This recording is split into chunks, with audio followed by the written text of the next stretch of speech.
nuestras Biblias en el Evangelio de Marcos.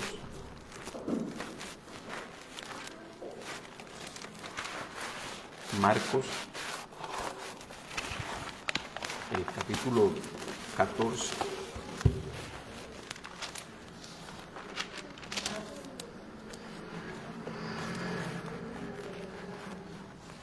Estamos en el verso 43, Marcos capítulo 14, versículo 43. Dice así la Escritura: Luego, hablando él aún, vino Judas, que era uno de los 12, y con él mucha gente con espadas y palos de parte de los principales sacerdotes y de los escribas y de los ancianos.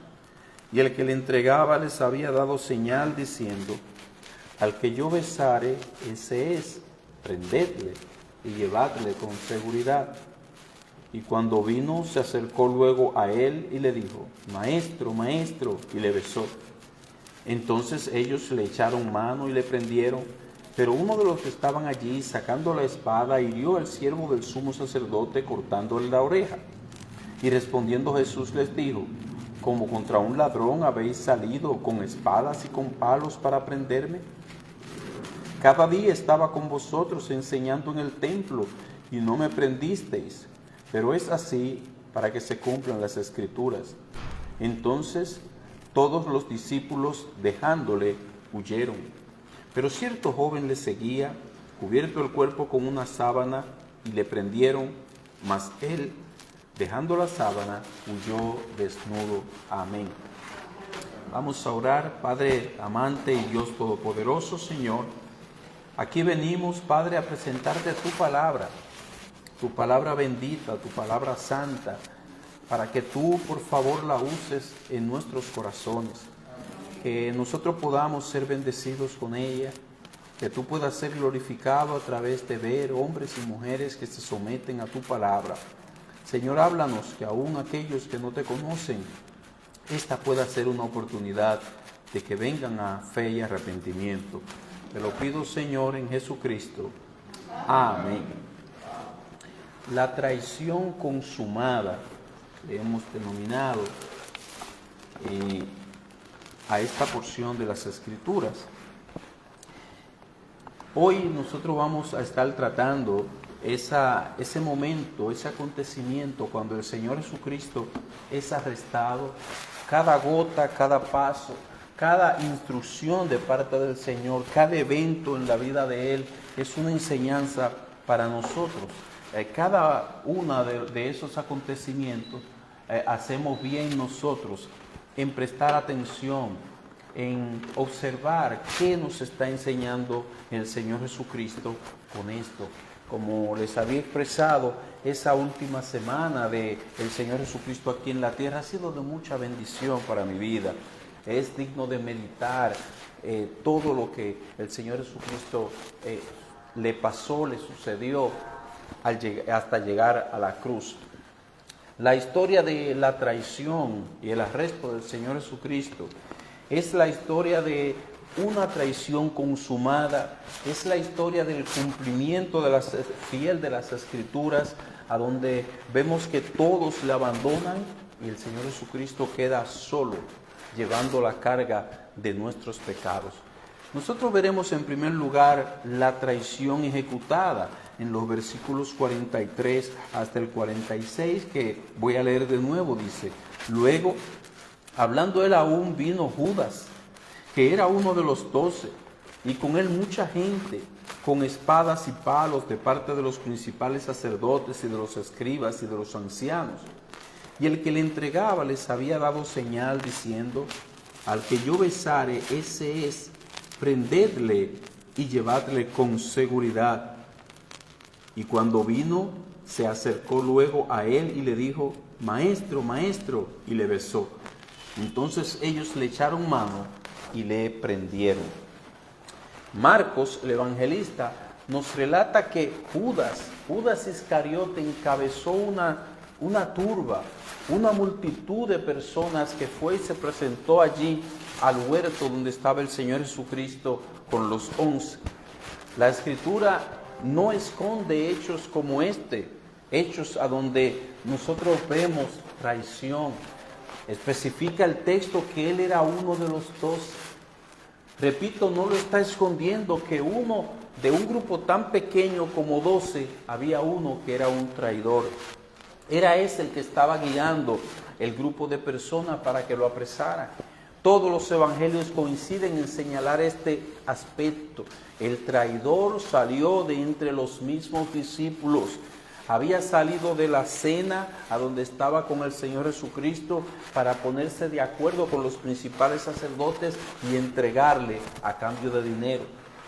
Llama la atención la forma que Judas escoge para entregar a su maestro. Escogió nada más ni nada menos que una muestra efusiva de cariño, una muestra de amor.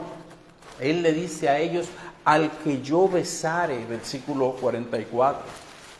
Judas tenía una extraordinaria capacidad de disimular. Judas tenía una capacidad para mostrar externamente todo lo diferente a lo que había en su corazón. Era un experto. Lo que había en su corazón, él no lo manifestaba. Duró todo ese tiempo al lado de los 11 y ellos no se pudieron dar cuenta que ese hombre no era igual que ellos. En su corazón no había amor por el maestro, lo que había era amor por el dinero. Pero externamente él le manifiesta amor: maestro, maestro, y le besa. Le muestra un amor entusiasta. Le muestra como que lo estaba extrañando en el versículo 45. Era una muestra muy especial. Solo Jesús conocía lo que había detrás de ese corazón.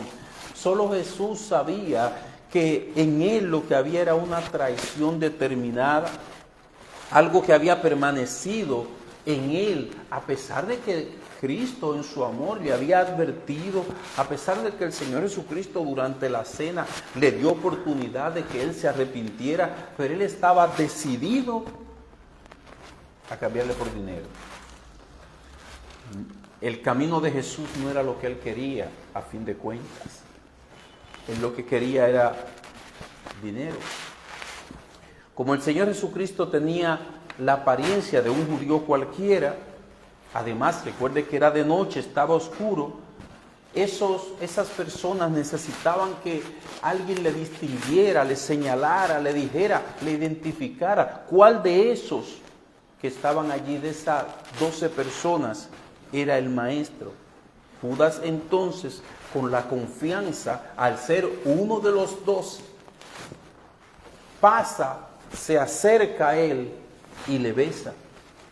Nadie le dijo: échate para allá, tú. Era uno de los 12. Pero Judas, ¿por qué? ¿Por qué tú haces esto? Por años estuviste manteniendo una apariencia para luego mostrar que había otros intereses en ti. El Señor Jesucristo le dijo: Judas, ¿con un beso entregas al Hijo del Hombre? Lucas capítulo 22, versículo 48. En cada gota, en cada palabra, en cada paso que da el Señor Jesucristo, manifiesta esa misericordia, porque todavía lo está cuestionando a ver si el hombre reacciona. ¿Con un beso entregas al Hijo del Hombre? Aunque detrás del escenario, detrás del telón, estaba Satanás impulsando a Judas, llenando el corazón de Judas, diciéndole: sí, esas 30 monedas de plata te servirán para mucho. Sin embargo, Judas actuó libremente, hermanos. Todo ser humano actúa libremente. Sus oídos se cerraron a las múltiples advertencias del Señor Jesucristo. Voluntariamente se cerraron. Él decidió no aceptar esas oportunidades de arrepentimiento que el Señor Jesucristo le ofreció. Judas se ofreció voluntariamente para ser un instrumento de Satanás, para llevar a Jesús a la muerte, sin saber que Dios, en su infinita sabiduría, estaba venciendo a la muerte con la muerte, sin saber que Dios, a través de esa muerte, estaba venciendo al enemigo. El Señor Jesucristo con su muerte venció al que tenía el imperio de la muerte, como dice Hebreos capítulo 2, versículo 14. Satanás no sabía que Dios lo estaba venciendo con sus mismas armas. Lo que hizo el Señor fue muy similar a lo que pasó con David cuando luchó contra Goliat. Dice la Escritura, dice la narración, que le cortó la cabeza, pero él lo hizo con su propia espada.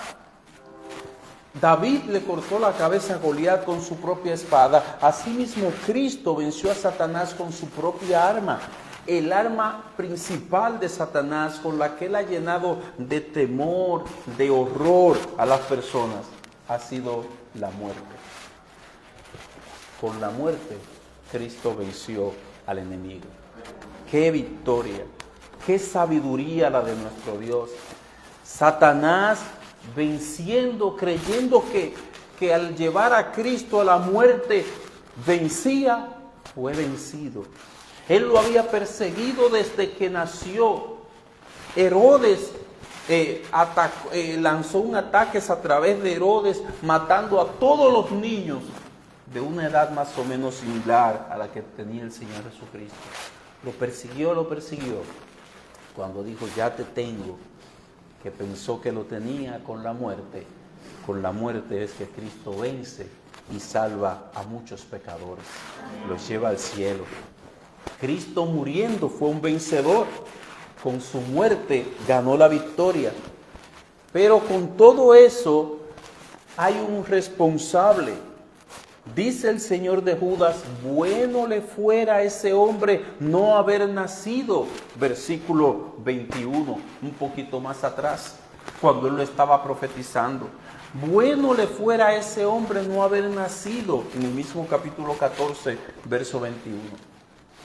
Hermanos, todo aquel que parte de este mundo sin Jesucristo como su Salvador, sin haber creído como su Señor y Salvador, todo aquel que parte en esa condición deseará no haber nacido. Preferirá no haber existido en este mundo. Porque toda posición, toda condición distinta a la condición de estar en Cristo Jesús es peligrosa. Porque si vivió en este mundo sin Cristo y partió de este mundo sin Cristo, pasará también la eternidad sin Él. Él conocerá los horrores de la condenación. Él atravesará por esa experiencia eterna. Entenderá que nunca en esta tierra sufrió algo parecido a los horrores de la condenación. En esta tierra no hay un solo dolor, un solo sufrimiento que se pueda comparar con los horrores de la condenación. Las personas que rechazan a Cristo desearán no haber nacido. Eso decía Jesús de Judas. Bueno le fuera a ese hombre no haber nacido. Se prestó para vender al maestro. Se prestó para rechazar completamente la verdad y mejor escoger lo material. En segundo lugar, veamos el arresto del Señor Jesucristo. Estamos en Marcos capítulo 14. En el versículo 46 nos dice: entonces ellos le echaron mano y le prendieron, pero uno de los que estaba allí, sacando la espada, hirió al siervo del sumo sacerdote, cortándole la oreja. Y respondiendo Jesús les dijo: ¿como contra un ladrón habéis salido con espadas y con palos para prenderme? Cada día estaba con vosotros enseñando en el templo y no me prendisteis, pero es así para que se cumplan las Escrituras. El Señor Jesucristo, aquí nos narra Marcos, es arrestado. Llegan una gran cantidad de personas con palos, con espada, porque ellos entendían que Él iba a prestar alguna oposición al arresto, que se iba a resistir, que intentaría huir. o que intentaría contraatacar, y por eso vienen fuertemente armados. Pero, para sorpresa de ellos, él no les puso resistencia, sino que estuvo sujeto a la voluntad del Padre. Esto era contrario a todo lo que ellos esperaban. Una persona que Judas le dice, aprésenlo con seguridad, préndanlo con seguridad, y él no pone ninguna resistencia. Uno de sus discípulos, dice la Escritura, sacó la espada e hirió a uno de ellos, al siervo del sumo sacerdote. Dice la Escritura que le cortó la oreja. Juan registra que este que hizo eso fue Pedro, el impetuoso Pedro, y que el siervo del sumo sacerdote se llamaba Malco. Como muestra de que no era la forma, esa no era la manera de enfrentar la situación, dice la Escritura que el maestro sanó la oreja de aquel siervo. No, el plan del maestro no consistía en luchar contra aquella persona con espada. Él pudiera haber pedido al Padre que le enviara ángeles para protegerlo. Le dice la Escritura que le hubiera mandado más de 12 legiones de ángeles en Mateo capítulo 26, versículo 53. Ángeles vendrían en su auxilio, pero no. Era necesario que así aconteciera para que se cumplieran las Escrituras. Y gracias al Señor que fue así, porque contra el Señor Jesucristo no había ninguna acusación. Él era totalmente inocente, porque Él fue a la cruz, no por sus pecados, sino por los nuestros. Él había orado y ahora estaba dispuesto a que se cumpliera la voluntad de Dios Padre y las Escrituras que lo habían profetizado. Cuando Él oró al Padre, aparta de mí esta copa, mas no como yo quiero, sino como tú, en el verso 36 de este capítulo que ya lo vimos. O como registra Lucas, para que no se haga mi voluntad, sino la tuya, en el capítulo 22, versículo 42. En verdad, el Señor Jesucristo, hermanos, estaba poniendo su cuerpo a disposición del Padre. Él estaba ya no orando, sino ejecutando, consumando. Él estaba poniendo su cuerpo a la voluntad del Padre sin ninguna resistencia, porque ya él había orado y le había dicho al Padre que no se haga mi voluntad, sino la tuya. Por eso no le vemos defenderse. Él había orado al Padre y ahora era la hora de la consumación, que el Padre pudiera llevar a cabo su voluntad en él.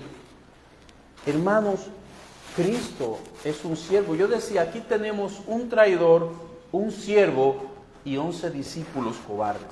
Un traidor, un siervo y 11 discípulos que huyen en esta escena. Eso es lo que se llama ser un siervo del Señor. Poner nuestro cuerpo a disposición de la voluntad de Dios. Y eso debe hacernos a nosotros reflexionar, preguntarnos, ¿qué tan comprometidos estamos nosotros con cumplir la voluntad del Padre? ¿Acaso estamos nosotros dispuestos a que el Señor haga con nosotros lo que Él desee hacer, aunque nos duela? A Cristo le iba a doler. No era algo sencillo a lo que Él se exponía.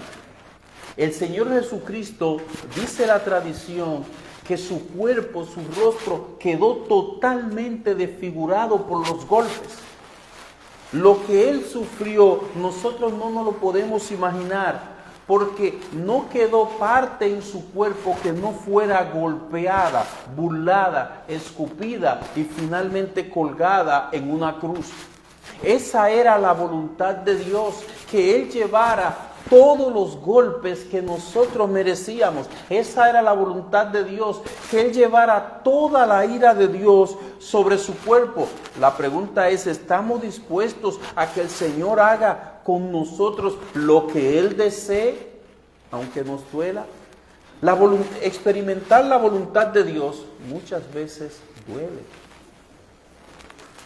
Una cosa es hacer la voluntad de Dios cuando obedecemos y otra es experimentarla, aceptar lo que Dios ha querido, lo que Dios ha establecido, lo que Él ha determinado para nosotros. Esto me recuerda a María. Dijo ella al Señor: he aquí la sierva del Señor, hágase conmigo conforme a tu palabra. Lucas capítulo 1, versículo 38. Eso fue cuando el ángel fue a decirle que ella iba a quedar embarazada, que ella iba a ser la madre del Señor Jesucristo. Y estas fueron sus palabras. Esto dijo María cuando le fue anunciada esa noticia. Ahora, ¿qué implicaba esto?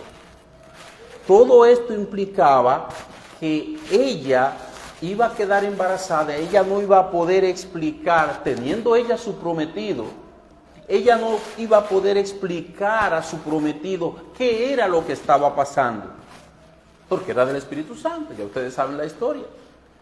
Ella estaba poniendo su cuerpo para que Dios hiciera lo que Él quisiera, llevarla a una condición a donde ella, repito, no solo iba a poder explicar lo que estaba pasando, sino que su prometido iba a llegar a dudar de ella.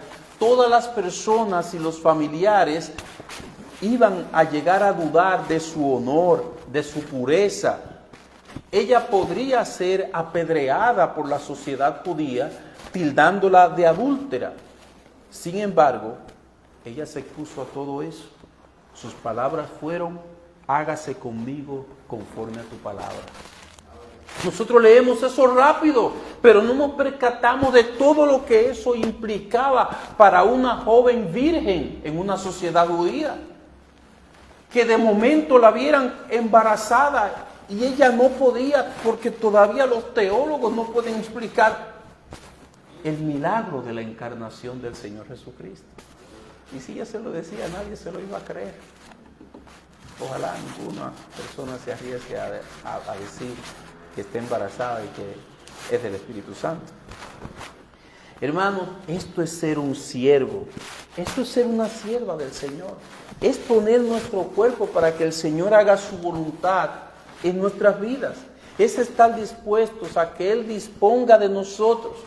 Es poner a la disposición del Señor no solo nuestros bienes, porque eso es un poco más fácil, porque nuestros bienes están fuera de nosotros y no son parte de nuestro cuerpo, sino poner a disposición de Dios lo que somos, nuestro cuerpo, nosotros mismos, que Él haga con nosotros lo que Él desee.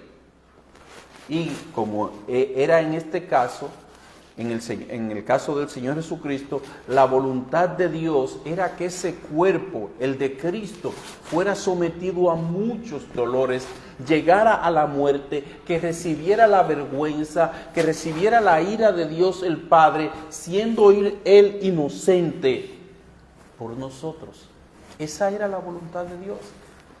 Hermanos, no existe un pasaje que más claramente nos desafíe, que más claramente nos lleve a reflexionar si somos siervos de Dios o no. No existe otro pasaje que nos desafíe más que este.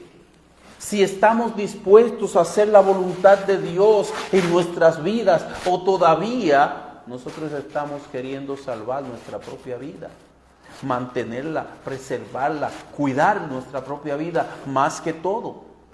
Dice el Señor Jesucristo: porque todo aquel que quiera salvar su vida, la perderá. Mateo capítulo 16, versículo 25. ¿Todavía estamos así, hermanos? Tratando de cuidar nuestras vidas, tratando de dar a nuestras vidas lo mejor, ¿o somos siervos del Señor? ¿O nuestro cuerpo Dios lo puede usar a su disposición. O nuestro cuerpo, Dios lo puede llevar a experimentar lo que Él desee, porque Él es el dueño de nuestras vidas. ¿Cuál es nuestra posición? ¿Cuál es nuestra condición? ¿Qué somos nosotros? Al leer este pasaje, reflexionemos sobre esto. Una de las razones por las que nosotros dejamos de hacer la voluntad de Dios que conocemos, la voluntad revelada de Dios, es porque aún estando en las manos del Señor, pensamos que, ¿y qué será de mí? Y si esto pasa, ¿qué será? ¿Qué me pasará? Estamos preocupados por nosotros mismos más que por la voluntad de Dios. Queremos llevar nuestro cuerpo lejos de todo aquello que le pueda producir dolor. No estamos dispuestos a presentar nuestros cuerpos en sacrificio vivo, santo, agradable a Dios, que es nuestro culto racional. De eso habla Pablo en Romanos capítulo 12, versículo 1. Antes la gente llevaba un animal para ser sacrificado delante de Dios. Ahora ese sacrificio, dice Pablo, es nuestro propio cuerpo. Vivo, santo, agradable a Dios. Dice un escritor explicando lo que es presentar nuestros cuerpos en sacrificio vivo a la voluntad de Dios. Porque un acto de la voluntad de Dios, o por un acto de la voluntad de Dios, colocamos nuestra personalidad total a disposición de Dios. Este es pues el verdadero servicio, el culto que le resulta agradable. Repito, es el acto de colocar a la voluntad de Dios todo, o sea, nuestra personalidad, todo lo que somos. El pastor John MacArthur dice: el sacrificio vivo que debemos ofrecer al Señor, que murió por nosotros, es la disposición voluntaria de rendirle todas nuestras esperanzas, planes y todo lo que es valioso para nosotros, todo lo que tiene importancia humana para nosotros. Nuestro cuerpo tiene importancia también para nosotros. Hermanos, el Señor se dio completamente, pero Él pide que nosotros nos demos completamente a Él también. Y mientras nosotros estamos concentrados en nosotros mismos, no podemos realmente darle nuestro cuerpo, poner nuestro cuerpo a su disposición para que Él haga su voluntad. Esto fue precisamente lo que hizo nuestro Cristo con su cuerpo, con todo su ser, con toda su persona. Él se puso a disposición de Dios el Padre. Esta es la razón por la que Él no ofreció ninguna resistencia cuando fueron a arrestarlo. Ellos esperaban resistencia, fueron armados por si acaso. Por eso ellos no encontraron nadie que se le opusiera. En tercer lugar, veamos a los demás actores. El abandono de los discípulos, a partir del versículo 50. Los cobardes discípulos en ese momento, dice el verso 50, entonces todos los discípulos, dejándole, huyeron.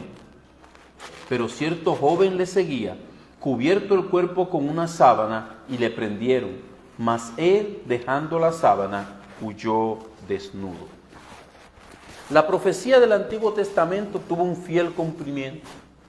Marcos destaca en su narración de Zacarías: heriré al pastor y las ovejas serán dispersas. Al llegar a estos versículos, nosotros encontramos que los 11 dejaron el limpio, salieron para salvar su pellejo. Hermanos, la Biblia no esconde los errores de los discípulos, el proceso de crecimiento de ellos, las metidas de pata de ellos. Todo eso nosotros lo encontramos como un ejemplo allí. Y eso nos da esperanza porque vemos que el crecimiento de ellos fue gradual.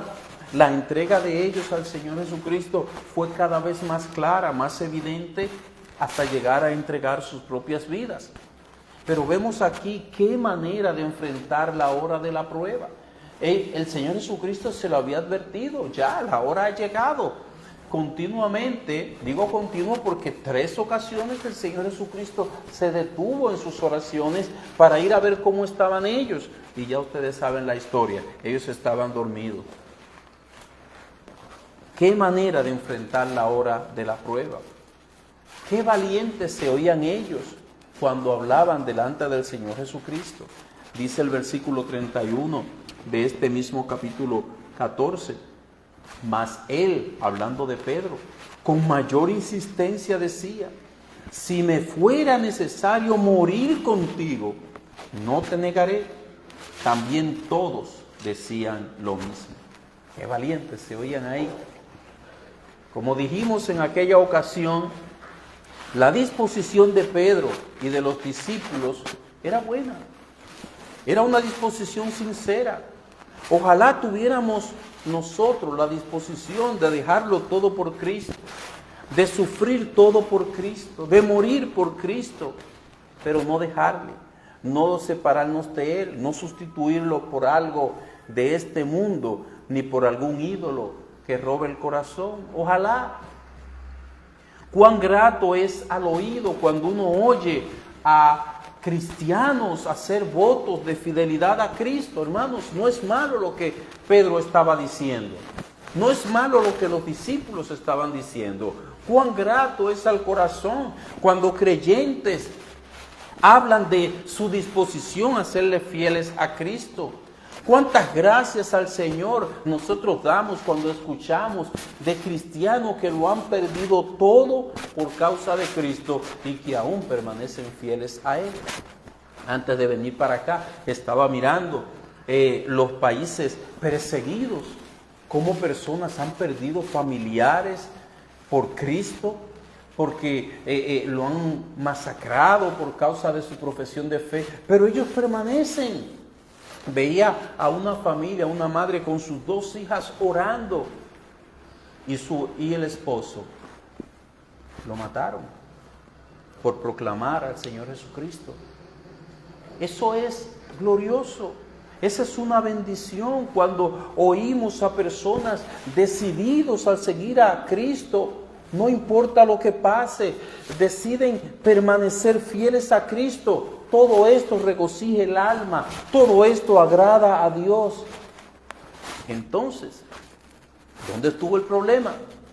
El problema no estuvo en que Pedro y los discípulos le expresaran eso a Jesús, repito, la disposición de ellos ser fieles, no.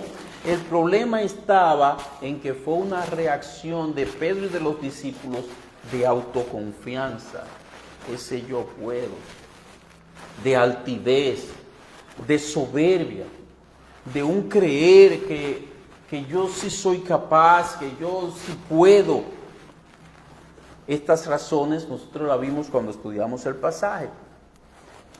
Y lo que puso el sello a esta actitud fue el hecho de que se enfrentaron a la hora de la prueba sin orar. Ellos ni siquiera habían orado mientras el Señor Jesucristo estaba intensamente orando, ellos estaban intensamente durmiendo. Y el Señor Jesucristo venía: oren para que no entren en tentación. El espíritu está dispuesto, yo lo sé, pero la carne es débil. Volvía y los encontraba durmiendo. No se llenaron de una santa impresión que lleva la precaución. No tomaron en cuenta esas advertencias. Ahora ya era la hora de la prueba. Jesús estaba preparado, pero ellos no. Entonces sucedió lo que ahora estamos mirando en el verso 50. Todos se apartaron del Maestro.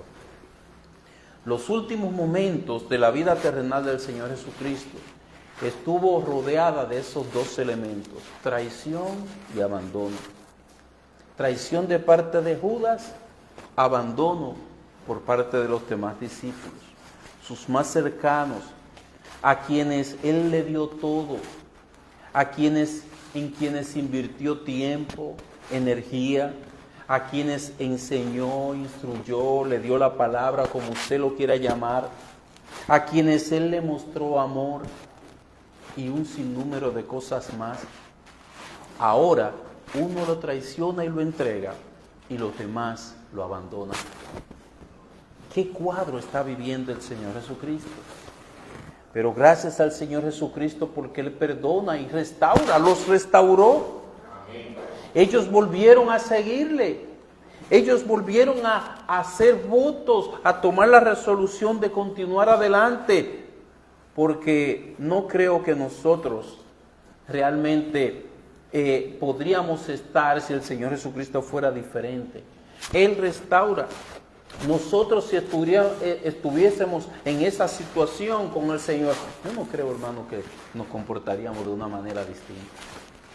Bueno, la cosa se puso agria, vienen gente con espadas y con palos a llevarse al maestro para que digan a quién murió, que digan a quién ocurrió. Yo creo que nosotros nos comportaríamos así. Saldríamos corriendo, llenos de miedo. Gracias al Señor, porque después estos mismos hombres estuvieron dispuestos a dar sus vidas por el Señor Jesucristo. Todos murieron martirizados. Solo Juan llegó a la vejez, a ser un anciano. No a la vejez, sino a ser anciano y morir de vejez, y no por ser martirizado. Dijo el apóstol Pablo, cuando le era profetizado que sufriría en Jerusalén: ¿qué hacéis llorando y quebrantándome el corazón? Porque yo estoy dispuesto no solo a ser atado, mas aún a morir en Jerusalén por el nombre del Señor Jesús. Hechos capítulo 21, versículo 13. Así estaba ya la disposición de ellos en lo adelante con relación al Señor Jesucristo. El mismo Pedro, a quien le fue profetizado la manera en que él ofrendaría su vida al Señor, a la causa del Señor Jesucristo, en Juan 21, versículo 18. Usted recuerda cuando le dijo: cuando seas viejo tú extenderás los brazos, otro te vestirá, hablando de que él moriría crucificado. Él, sin embargo, cuando se le notificó, se le profetizó esto, no salió corriendo. Dije, bueno, si esto cuesta tanto, yo no voy a seguir en este camino. No, él llevó a cabo su ministerio en Jerusalén hasta que llegó ese momento. ¿Y tú, mi hermano? ¿Qué es lo que tú deseas? Pregunta. No escuches sencillamente por oír un mensaje más. Pregúntate, ¿qué es lo que deseas? ¿Que tu carrera cristiana termine siendo fiel a Cristo? ¿O que tu carrera cristiana termine imitando a Judas Iscariote, que traicionó al Señor, que se apartó para no regresar? ¿Cómo quieres que termine tu carrera? ¿Qué tú quieres que se diga de ti? En este escenario hay tres: un traidor, un siervo y unos discípulos cobardes. Esos discípulos cobardes volvieron. ¿Qué de ti? ¿Cómo terminará? ¿Cómo estás delante del Señor? ¿Qué se puede decir de tu carrera cristiana? ¿Estás siendo fiel a Cristo? ¿O eres tú un Judas? En la dirección en la que camina el mundo, parece que una gran cantidad de personas son como Judas. El mundo va enrumbado, encaminado en la dirección a que el dinero es lo más importante y todo lo que envuelve sus vidas es la búsqueda de dinero, conseguir y mantener una condición o un estatus de vida. Parece que para ellos eso es lo más importante en lugar de mantener un estado de fidelidad al Señor Jesucristo. Estos versículos deben entonces, repito, confrontarnos porque muchos cristianos hoy en día muestran tener un frágil compromiso con el Señor Jesucristo. ¿Qué es un frágil compromiso con el Señor Jesucristo? Bueno, un compromiso que por cualquier causa, pequeñeces, boberías, se rompe este compromiso. No se cumple este compromiso. La pandemia del COVID-19 alejó a muchos que tenían ese tipo de compromiso con Jesús, teniendo un compromiso débil, frágil con el Señor Jesucristo. Los separó, el COVID los separó de Jesús y los separó del pueblo de Dios, de Jesús y de la iglesia. Pero a veces son cosas más sencillas que el COVID-19. Un compromiso muy frágil. Es importante, hermano, puntualizar que todo cuanto estamos diciendo, lo estamos diciendo en un ambiente de discípulos. Lo que está pasando, allí había 11 con el Señor Jesucristo. Quiere decir que todo se está diciendo en ese ambiente. Y es en ese contexto que deseo que nosotros hablemos de ese amor, de ese compromiso hacia el Maestro. Si se pregunta qué es el amor por Cristo, la respuesta es un compromiso que nos une a Jesús, y ese compromiso se alimenta de la comunión con Él. Esta es la razón por la cual los discípulos estaban atravesando en este momento. Estaban huyendo para salvar sus vidas. ¿Por qué? Porque debiendo estar orando, o cuando debían estar orando, estaban durmiendo. La relación con el Señor se mantiene, se sostiene sobre la oración. La comunión con Él, la comunión con Cristo, fortalece ese amor comprometido. Ese vínculo se fortalece, nos hace valientes. Me dice, ¿cómo? Como fueron ellos mismos después. Como fueron ellos mismos después de aprender de la experiencia. Como fueron ellos mismos más tarde. Más adelante ellos fueron valientes. Y otros muchos. Ya les he contado la historia de Policarpo. Policarpo fue un valiente ministro de la iglesia de Esmirna. Cuenta la historia que él fue discípulo de Juan. Él fue arrestado, siendo él un anciano, y sentenciado a ser quemado en la hoguera por su profesión de fe, por ser cristiano. El procónsul romano, dice la historia, que por piedad a él le dio la oportunidad de que se retratara, o sea, que dijera todo lo contrario a lo que él predicaba. Todo lo que él tenía que decir es, en lugar de decir Jesucristo es el Señor, él tenía que decir el César es el Señor.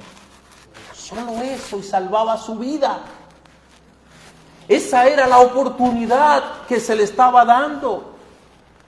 Él solamente tenía que tomar un poquito de incienso y quemarlo en la estatua de César y viviría. ¡Wow! La respuesta de Policarpo fue contundente. Él le dijo, durante 86 años he servido a Cristo y Él nunca me hizo mal. ¿Cómo puedo blasfemar de mi Rey que me ha salvado? Así pues, fue llevado a la hoguera, pero no negó a Cristo. Mis hermanos, hoy día tenemos personas que por menos niegan a Cristo, se van detrás de lo que se ve, sus corazones se apartan de la verdad. Una sola cosa, y con esto deseo terminar. Mis hermanos, una vez más el Señor Jesucristo nos muestra la gran necesidad que tenemos nosotros de estar preparados para los momentos de dificultad, los momentos de prueba, los momentos de peligro, los momentos de aflicción. Y la manera de hacerla es comenzando nuestro día con oración. La manera de hacerlo es desarrollar una intimidad, una relación íntima con el Padre a través de la oración. Una relación que se vaya fortaleciendo. Es probable que todavía nosotros no estemos convencidos completamente de que somos capaces de huir, de que somos capaces de negar al Maestro cuando haya momentos de dificultad. Es posible que todavía estemos pensando como Pedro. Es posible que todavía nosotros pensamos que, wow, negar al Maestro, eso es de otra persona, pero no yo. Negar al Maestro sencillamente es dejar de comportarnos como cristianos en los momentos difíciles. no es tal vez decir que César es el Señor. No es tal vez decir no le conozco. Negar al Maestro es dejar de comportarnos como cristianos en momentos difíciles, en momentos cruciales, cuando somos provocados, cuando hay miedo de por medio, cuando hay temor a lo que me pueda suceder, cuando hay algo que yo entiendo que pone en peligro mi vida física, entonces reaccionamos con autodefensa, en autodefensa, y dejamos de decir con nuestra conducta, soy cristiano, soy cristiano. Eso es negar a Jesús. Una vez más, yo creo que este es uno de los pasajes que más debe movernos a nosotros a reflexión. A los cristianos únicamente no, también a los inconversos. Mi amigo, delante de ti está algo muy trascendental. Cristo, estar con Cristo para siempre o estar sin Él para siempre. Hasta ahora tú eres de aquellos que no le siguen. Hasta ahora tú eres de aquellos que están lejos de Él. Pues sepas que si tú pasas a la eternidad en esa condición, tu estado de lejanía de Cristo será eterno. Mi amigo, en esta vida, en este tiempo ahora, tú tienes que estar claro en cuál es tu situación con el Señor. Y si este pasaje te trae a la luz que tú estás en la misma condición de Judas, que un día dirás, mejor hubiese sido no haber nacido. Ahora es tiempo de tú restaurar esa relación. Ahora es el tiempo de tú pedirle perdón por tus pecados al Señor Jesucristo. Ahora es el momento, el tiempo de tú creer en Él con toda tu fe, con todo tu corazón. Ahora es el tiempo de tú darle la espalda, no a Cristo saliendo de esta puerta sin Él, sino que es la oportunidad de darle la espalda al mundo para estar con Cristo para siempre. Mi amigo, esta es tu oportunidad. Dios ha puesto delante de ti, en su misericordia, la oportunidad de ser salvo para siempre. Recuerda que a Judas, Cristo reiteradas veces le dio la oportunidad de que reflexionara y se arrepintiera. A ti, Él te la está dando ahora. De que tú reflexiones y te arrepientas. De que tú reflexiones y digas, ya no más pecado, ya no más lejanía con el Señor Jesucristo. Yo quiero que mi alma esté con Él. Mi amigo, si tú vienes a Él arrepentido hoy, Él salvará tu alma. Esa vida que Él dio por los pecados de muchos, tendrá valor también para ti. Tú también serás incluido allí. Vamos a orar, vamos a pedirle a nuestro Señor y Dios. Señor nuestro y Padre Celestial, bendito Salvador, nos ha dado, oh Dios, tu palabra una vez más. Por favor, ayúdanos, Señor, a poder responder preguntas en nuestra mente, a poder reflexionar. Ayúdanos a poder aplicarla. Hay mucha distracción, Señor. Quizás al salir de aquí, en vez de meditar, alguien nos llame para preguntar cualquier cosa. Oh Señor, suplicamos que tu palabra no sea quitada por Satanás de nuestra mente y corazón. Tráenos, Señor, a ella, a tu palabra, a aplicarla. Te lo ruego en el nombre de Jesús. Amén.